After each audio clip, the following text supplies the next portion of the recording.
मंगलम भगवान वीरो मंगलम गौतमो गणी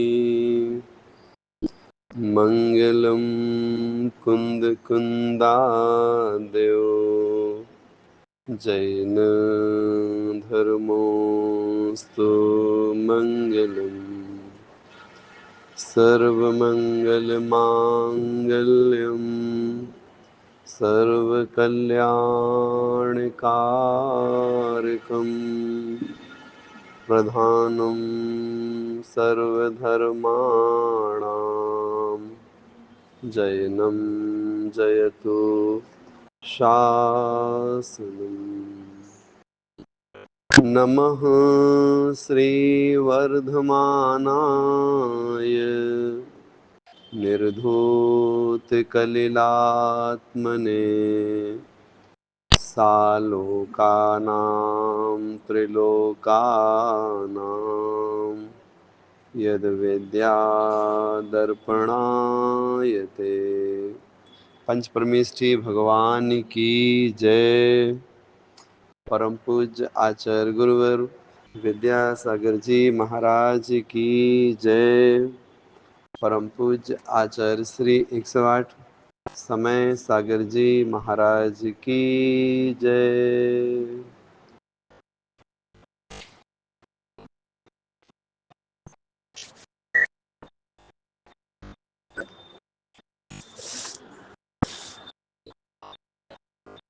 आचार्य समंत भद्र महाराज हुए हैं, जिन्होंने स्वयंभू स्तोत्र लिखा है। इसमें 2400 तीर्थंकरों का गुणानुवाद होता है। उनके द्वारा ही ये ग्रंथ लिखा गया। नाम है रत्न करंड श्रावकाचार। कहीं पर इसको बोलते हैं रत्न करंडक श्रावकाचार। तो रत्न आप समझते हैं, है ना, ज्वेलरी जैसे डायमंड इत्यादि रत्न कहलाते हैं ये। और करंड, करंड बोलते हैं पिटारा के लिए। पिटारा मतलब कीमती वस्तुएं जहाँ रखी जाएं, गुल्लक जैसे होती है या तिजोरी जैसे होती है, उसको बोलते हैं करंड। तो रत्नों का करंड वो कहलाता है रत्न करंड। तो क्या आप यहाँ पर जो बाहरी रत्न हैं उनकी बात कर रहे हैं क्या? उनकी बात नहीं कर रहे हैं। यहाँ पर आत्मिक गुणों की उपलब्धि रूप जो रत्न हैं उनकी बात की जा रही है। और जो जैन है वो इन रत्नों के नाम को जानता है ना। जैसे बोलते हैं सम्यक दर्शन, सम्यक ज्ञान और सम्यक चारित्र। अब इसमें क्या लिखा है? श्रावकाचार। तो श्रावक मतलब जो श्रद्धावान है, विवेकवान है, क्रियावान है, वो श्रावक है। तो श्रावक का आचार, आचार मतलब आचरण, है ना, उसके द्वारा किए जाने वाले कार्य। तो श्रावकों के द्वारा किए जाने वाले कार्य वो कहलाएगा श्रावकाचार। तो सम्यक दर्शन, सम्यक ज्ञान, सम्यक चारित्र के पिटारा स्वरूप श्रावकों का आचरण, ये शब्द का अर्थ हुआ। तो इसमें किसकी चर्चा है? इस ग्रंथ में श्रावक के जीवन चरित्र की चर्चा है। तो समय समय पर जब आप पूरा पढ़ोगे इसको ना, तो समय समय पर आपको इसमें बहुत सारी चीज सीखने को मिलेंगी। क्या सीखने को मिलेगा? जैसे जैन कुलाचार है, तो आपको जैन कुलाचार भी सीखने मिलेगा। आप बोलोगे जैन कुलाचार में क्या आता है? तो रात्रि भोजन का त्याग है, पानी छान कर पीना है, रोज मंदिर जाना है। तो ये जैन कुलाचार है। तो इसमें देव दर्शन की बात लिखी है क्या? लिखी है। तो देव दर्शन कराने के लिए इन्होंने मनुष्यों को नहीं लिया। किसको लिया? एक मेढक को लिया इन्होंने। और एक स्थान पर जब भगवान की पूजन की बात आई तो भगवान की पूजन के लिए भी उन्होंने मतलब श्रावक की चर्चा करी एक स्थान पर। आगे पढ़ोगे तो आपको मालूम पड़ेगा। एक छंद आता है कि देवाधिदेव चरणे परिचरणम सर्व दुख निर्हरणम कामदुहि कामदाहनी परिचुनिया दादृतो नित्यम। भगवान की पूजा के लिए उन्होंने ये छंद लिखा है। तो उसमें इसकी चर्चा भी आ जाएगी। इसमें रात्रि भोजन त्याग की बात भी आपको पढ़ने को मिलेगी। इसमें आपको पानी छान कर पीने की बात भी आपको सीखने को मिलेगी। इसके बाद में जब श्रावक की बात करेंगे तो उसके 7 व्यसनों का त्याग होना चाहिए। तो अलग अलग तरह से आपको 7 व्यसनों के बारे में भी पढ़ने को मिल जाएगा। व्यसन नाम से नहीं मिलेगा पढ़ने के लिए, लेकिन 7 व्यसनों के जो नाम होते हैं ना, वो नाम आपको पढ़ने को मिल जाएंगे आपको। ठीक है। इसके बाद में दान करना, पूजा करना श्रावक के कर्तव्य होते हैं, वही पढ़ने को मिल जाएगा। फिर श्रावक की 11 प्रतिमाएं होती हैं, वो पढ़ने को मिल जाएगा। अब आपको बताते हैं इस ग्रंथ में हम क्या सीखेंगे। तो जो प्रारंभ के 41 श्लोक हैं, यहाँ पर आपको सम्यक दर्शन के बारे में सुनने को मिलेगा। इसके बाद में फिर 42 नंबर से लेके 5 श्लोक 42, 43, 44, 45, 46, इन 6 श्लोकों में सम्यक ज्ञान के बारे में पढ़ने को मिलेगा। फिर 47 नंबर से लेकर के और आगे पूरा सम्यक चारित्र के बारे में पढ़ने को मिलेगा। जब सम्यक चारित्र की बात आपके सामने कही जाएगी तो उसमें 3 चीजें सीखने को मिलेंगी। 3 चीज कौन सी? एक आएगा अणुव्रत, दूसरा आएगा गुण व्रत, तीसरा आएगा शिक्षा व्रत। तो 5, 3, 8 और 4, 12, इन 12 व्रतों के बारे में आप सीखेंगे। यदि आप देख रहे होंगे तो 5 बातें बताई आपको हमने, अभी आपसे पूछेंगे हम, है ना। पहली बात सम्यक दर्शन, दूसरी सम्यक ज्ञान, तीसरी सम्यक चारित्र नहीं, तीसरी अणुव्रत, चौथी गुणव्रत, 5वीं शिक्षा व्रत। फिर आपको बताया जाएगा 11 प्रतिमाएं, 6ठी बात हो गई। फिर बताया जाएगा सल्लेखना, 7वीं बात हो गई।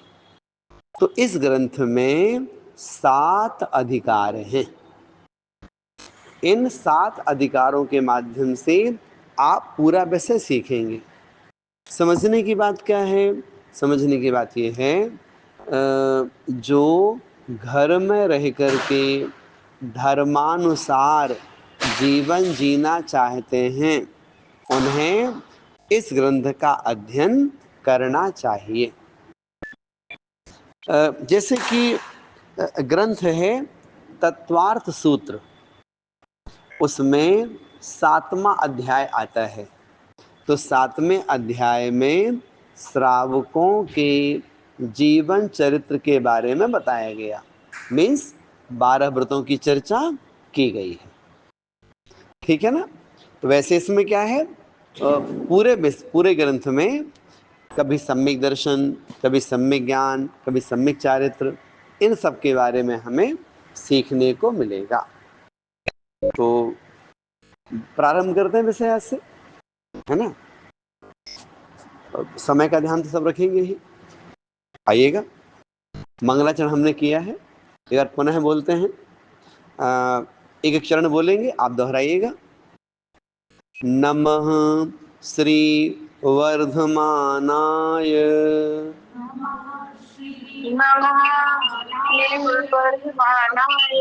निर्धूत कलिलात्मने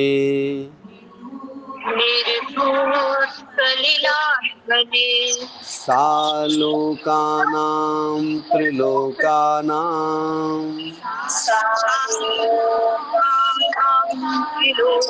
यद् विद्या दर्पणायते।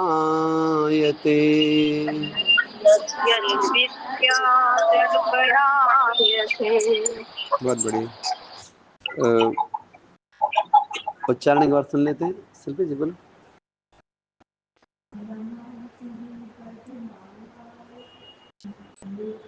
भैया जी याद नहीं है मुझे।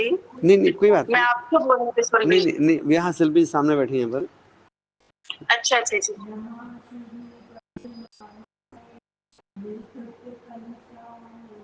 कलिलात्मने।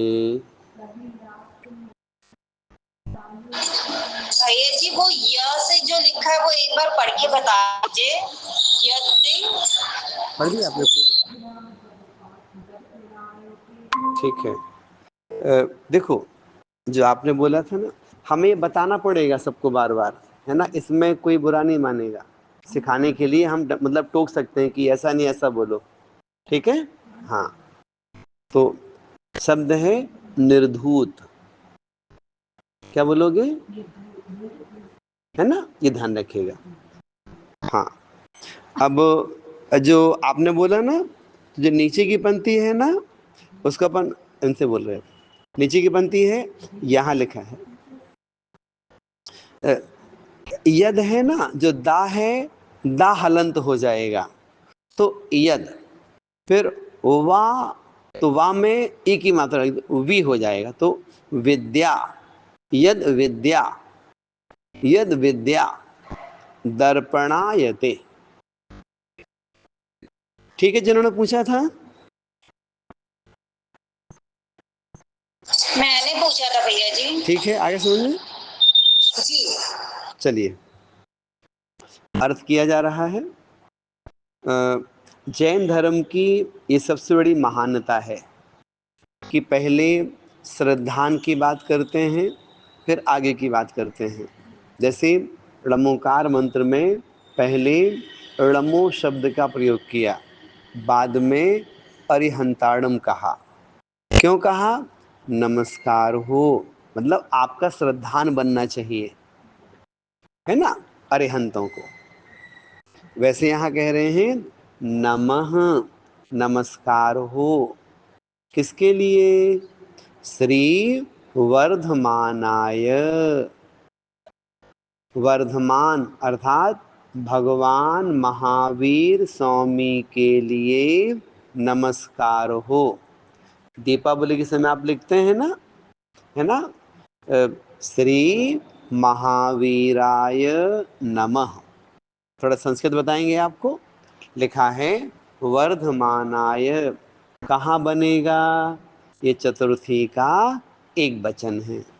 आप बोलते हैं ना रामाय, ठीक है ना। जैसे राम है, रामौ रामाः, राम रामौ रामान, रामेण रामाभ्याम रामैः, फिर रामाय। चतुर्थी का एक वचन है, संप्रदान है, इसका मतलब है के लिए। तो महावीराय, श्री महावीर स्वामी के लिए नमः, नमस्कार हो। अच्छा, हम जिसे नमस्कार कर रहे हैं वो कैसे हैं? वो तो निर्धूत, निर्धूत माने नष्ट कर दिया है। क्या नष्ट कर दिया है? कलिल, कलिल बोलते हैं पाप के लिए, है ना। नष्ट कर दिया है पाप को, किससे? आत्मने, है ना। मतलब जिसकी आत्मा ने कर्म रूपी कालिमा को नष्ट कर दिया है, ऐसे महावीर स्वामी के लिए नमस्कार हो। तो जो निर्धूत कलिलात्मने, ये शब्द है ना, ये शब्द निषेधवाची है, मतलब कर्मों को नष्ट किया है। उनके पास है क्या? फिर उनके पास में नष्ट ही किया है कि कुछ है भी? कहते हैं है भी। है क्या? तो यद विद्या, यद विद्या, जिनके ज्ञान में स अलोका नाम, स अलोका नाम माने अलोकाकाश सहित, त्रिलोका नाम, तीनों लोक। पहले क्या लिखा उन्होंने? अलोका नाम, तो अलोकाकाश सहित तीनों लोक। यद विद्या, जिनके ज्ञान में दर्पणायते, दर्पणायते, दर्पण के समान होते हैं, मतलब दर्पण के समान आचरण करते हैं। जैसे हम आपसे कहें दर्पण कैसा है? दर्पण के सामने जो चीज जाती है तो दर्पण में वो चीज दिखाई पड़ती है। वैसे ही हे भगवान, यद विद्या, आपका ज्ञान कैसा है? दर्पण के समान है। तो दर्पण में जैसे जो सामने आएगा दिखेगा, वैसे ही हे महावीर स्वामी, आपके पास में केवल ज्ञान है। आपका केवल ज्ञान कैसा है? दर्पण के समान है। तो आपके ज्ञान में क्या होता है? लोकाकाश और अलोकाकाश, ये सब प्रतिबिंबित होता है, मतलब दिखाई पड़ता है। अर्थात आप तीनों लोकों को जानते और देखते हो। लोकालोक को जानने देखने वाले हो। ये छंद का अर्थ बताया। आए समझ में? कुछ पूछना तो नहीं यहाँ पर?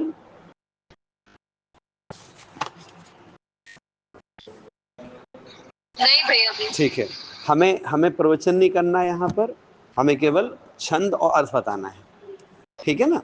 इसलिए बहुत नहीं बोलेंगे हम, लेकिन आप पूछेंगे तो बताएंगे। फिर आइएगा अगला छंद। देशयामी, बोलो।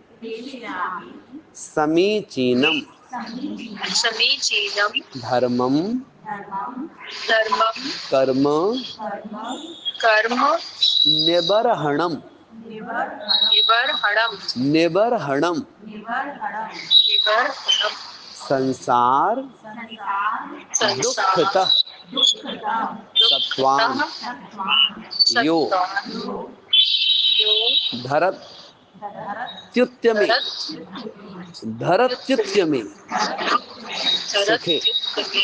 विशेषता क्या हुई? जो ता शब्द है ना, जो शब्द ता शब्द है, ये 2 बार बोला जाएगा। धरत्युत्यमे, धरत्युत्यमे।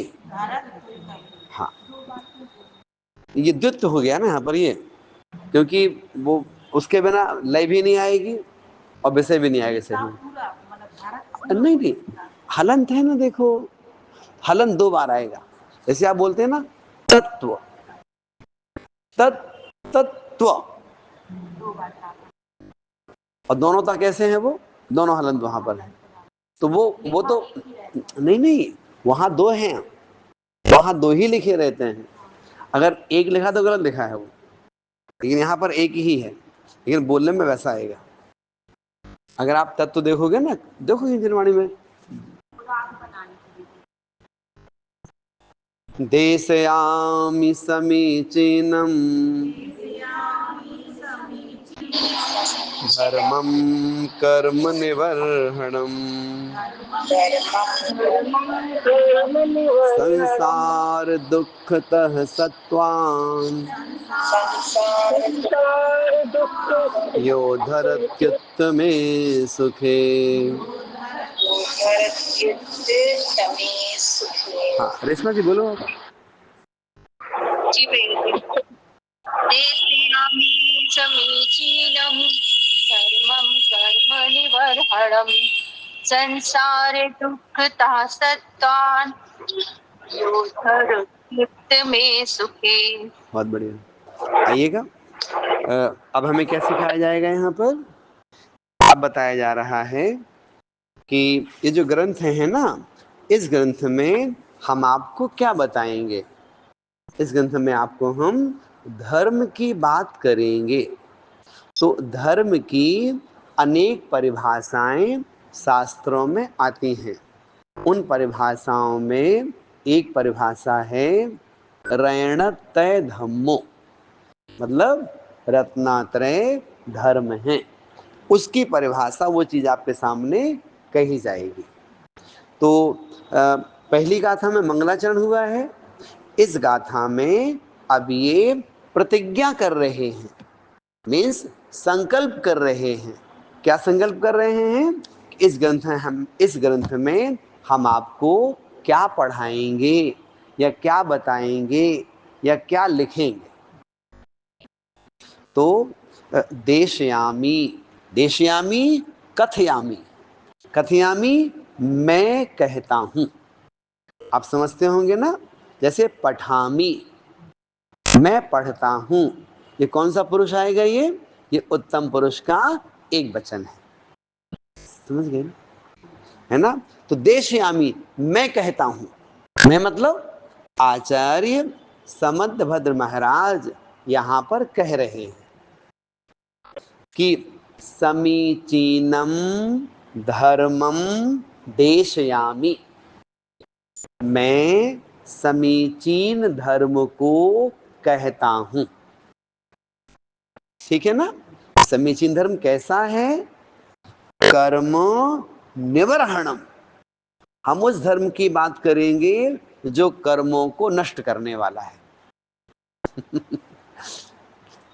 बात समझ रहे हैं ना कि समीचीनम धर्मम देशयामी कर्म निवर्हणम,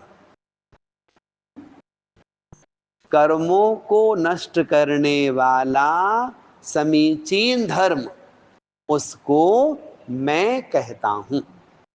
आप सोचो, मतलब इतने बड़े बड़े आचार्य महाराज जो हैं, कितने आत्मविश्वास के साथ अपनी बात रखते हैं कि हम आपके सामने जो कहेंगे वो चीज कर्मों की निर्जरा में कारण बनेगी।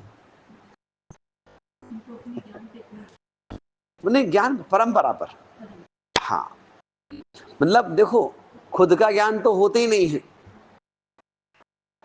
खुद का ज्ञान किसी के पास भी नहीं है। केवल ज्ञानी भी लोकालोक को जान रहे हैं।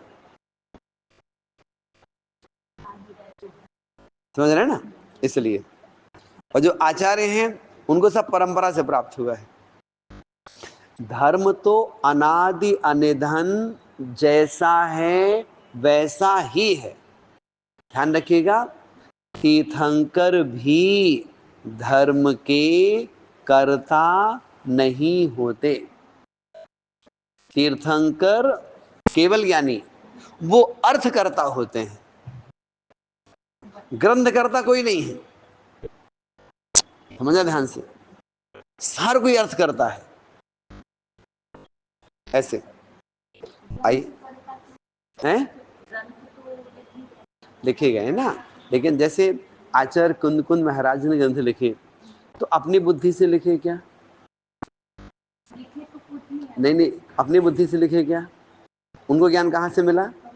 उनके गुरु से। उन्हें उन्हें कहाँ से मिला? उनके गुरु से। उन्हें कहाँ से मिला? उनके गुरु से। हाँ, हाँ, ऐसे ही बात बनती है, और ऐसे ही उपकारी भाव बनेगा। अगर कोई कहेगा कि मैं पढ़ाता हूं या मैं लिखता हूं, तो वो फिर वो उपकारी भाव नहीं होगा, फिर वो, है ना? फिर तो बोलेंगे भाई आपको कहां से ज्ञान आ गया इतना? हमने तो कहीं से पढ़ा है ना। तो परंपराएं चल रही हैं ये। तो आय समझ ऊपर की बनती आएगी, स्पष्ट हो गई? नीचे। हम जिस धर्म के बारे में आपके सामने कहेंगे ना कि जो धर्म कर्मों को नष्ट करने वाला है, तो उसकी विशेषता बताइए। संसार दुखतः। दुखतः, जो तह शब्द है ना, जो लोग थोड़ा संस्कृत समझते होंगे, एक तरत प्रत्यय होता है, तरत प्रत्यय, वो उसका प्रयोग पंचमी में होता है। इसका मतलब है से। पंचमी में क्या होता है? वृक्षात पत्रात पतंती। समझ गए ना? तो पंचमी में, पंचमी भेद के अर्थ में आता है, वो ये भेद के अर्थ में ही है। तो संसार के दुख से क्या करेगा? अलग करेगा, क्योंकि पंचमी है ना, पंचमी किस अर्थ में आती है? से, मतलब भेद के अर्थ में हमेशा आती है। तो संसार के दुखों से निकालकर सत्वान, सत्व माने जीव, आप पढ़ते हैं ना, सत्येषु मैत्रीम, सत्वेषु वो सप्तमी है, वो जीवों में, ये सत्वान ये द्वितीय है, ये जीवों को, द्वितीय कैसे बनेगा? राम के रूप में द्वितीय का बहुवचन, राम है रामौ रामान, वही बना सत्वान। तो संसार के दुखों से निकालकर जीवों को यो धरती, यो मतलब यह, जो, धरती धरता है, ले जाता है, पहुंचाता है, कहां पर? उत्तमे सुखे, उत्तमे सुखे, उत्तम सुख में। ध्यान दीजिएगा, आधाता है तो या है। संस्कृत में एक सूत्र आता है, मतलब संधि विच्छेद में, इको अणची, इको अणची, मतलब ई का या हो जाता है, या है ना, तो या को तोड़ेंगे, या को तोड़ेंगे तो ई बनेगा, ई प्लस आ बराबर या, सुना होगा, ई प्लस आ बराबर या, इसको बोलते हैं इक्विवेलेंसी, बोलते सूत्र है ये। तो यहां देखो, या है ना, या को तोड़िए, या को तोड़िए, ई और आ, तो आधे ता में ई मिला, क्या हो गया? धरती। ठीक है, उससे ऊ नीचे है, ऊ या निकल आएगा तो उत्तमे। ठीक है ना? तो उत्तमे सुखे, सुखे क्या है? सुखे सप्तमी का एक वचन है, सुख में। तो संसार के दुखों से निकालकर जीवों को जो उत्तम सुख में धरता है या ले जाता है। धर्म कैसा है? धर्म कैसा है? कर्मों का क्षय करने वाला है। धर्म कैसा है? जो जीव को संसार के दुखों से निकालकर उत्तम सुख में ले जाता है, उसका नाम धर्म है। अब जो सुख है ना, सुख दो तरह का होता है, एक है संसार का सुख, दूसरा है मोक्ष सुख। आप बताइएगा, संसार सुख का एक नाम है शास्त्रों में, क्या नाम है? उसे बोलते हैं अभ्युदय। संसार के सुख को क्या बोलते हैं? अभ्युदय। और मोक्ष के सुख को निःश्रेयस, निःश्रेयस। तो जो हमें ले जाता है, कहां ले जाता है? उत्तम सुख में। उत्तम सुख, संसार का सुख मिलेगा अभ्युदय, मोक्ष का मिलेगा निःश्रेयस। अब संसार का सुख क्या है? चक्रवर्ती बन गए, कहो तो इंद्र बन गए, अहमेंद्र बन गए, नारायण बन गए, राजा महाराजा बन गए, कामदेव बन गए, ये सब क्या है? ये सब कहलाता है अभ्युदय, संसार का सुख। और परंपरा से निःश्रेयस, मोक्ष का सुख। कहने का मतलब क्या? कहने का मतलब ये है, मोक्ष प्राप्त करने वाले जीव पहले संसार का सुख भोगते हैं। ये नहीं है कि राह चलता फिरता व्यक्ति मुनि बन जाए तो मोक्ष हो जाएगा उसको। पहले क्या है, वो चलता फिरता जीव मुनिराज बन जाएंगे, मुनि बन के वो स्वर्ग में जाएगा,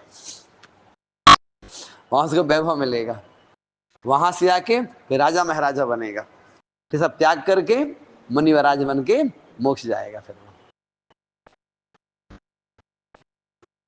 बात समझ में आई? मतलब जिसको अपन बोल सकते हैं कि गरीब लोग मोक्ष प्राप्त नहीं करते है ना, तृप्त नहीं। देखो हम तृप्त की बात नहीं करेंगे, हम मतलब ये है कि मतलब उसको सब मिल जाता है, उसके लिए संसार का वैभव मिलेगा तो संसार के वैभव को भोगते हुए उसको लगेगा इसमें कोई सार नहीं है।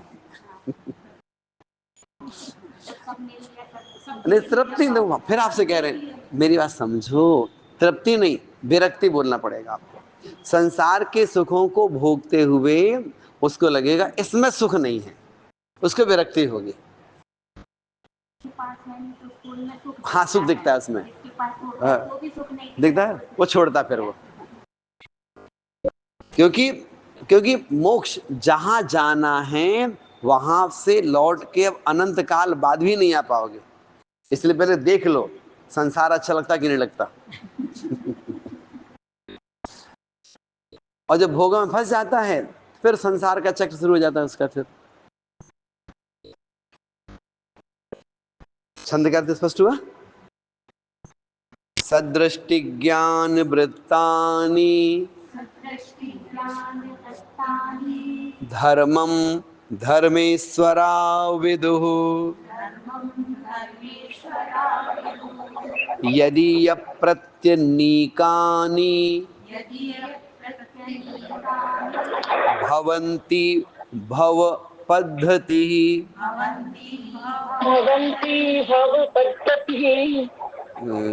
अब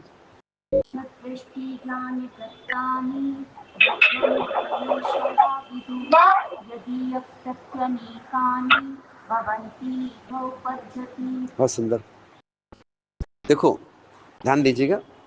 सदृष्टि क्या बोलोगे? सदृष्टि मतलब आधा दा है ना, आधा दा बोलते बोलते हवा ना निकले और दृष्टि निकल जाए। हलंत कभी भी आए ना, हलंत का मतलब क्या होता है?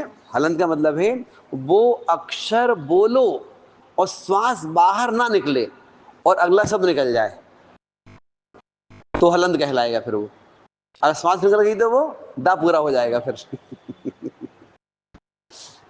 ये मतलब आपको हम तरीका बता रहे हैं जीवन भर के लिए ये।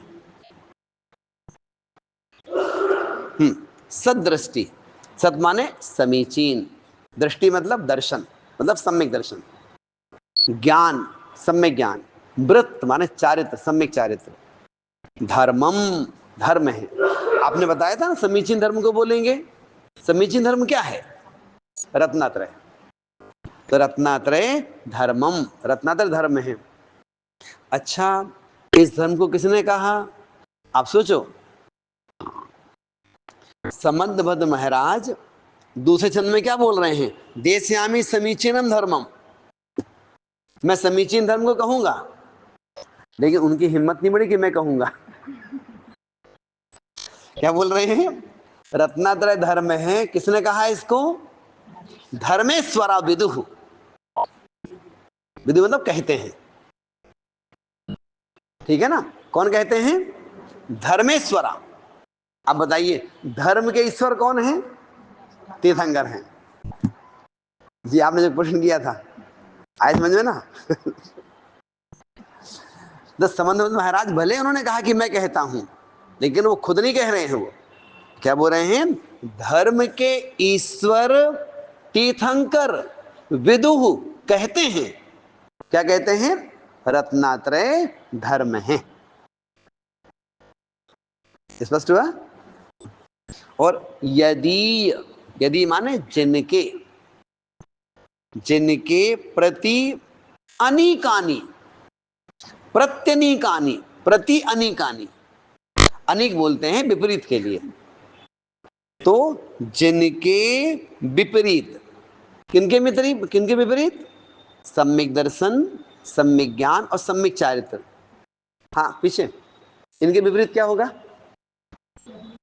सम्यक दर्शन, सम्यक ज्ञान, सम्यक चारित्र। लिखा है यदि प्रत्यनीकानी, जिनके विपरीत। तो हाँ बहुत बढ़िया है ना। ये क्या हुआ? मतलब मिथ्या दर्शन, मिथ्या ज्ञान, मिथ्या चारित्र, इसको क्या बोलेंगे? प्रत्यनीकानी, मतलब इनके विपरीत, रत्नात्रय के विपरीत। ये क्या हो जाएगा? भव पद्धति भवंती। भव पद्धति, भव माने संसार, संसार की पद्धति है, संसार का मार्ग है। संसार का मार्ग क्या है? मिथ्या दर्शन, मिथ्या ज्ञान, मिथ्या चारित्र। ये संसार के मार्ग भवंती, भवंती मतलब होते हैं।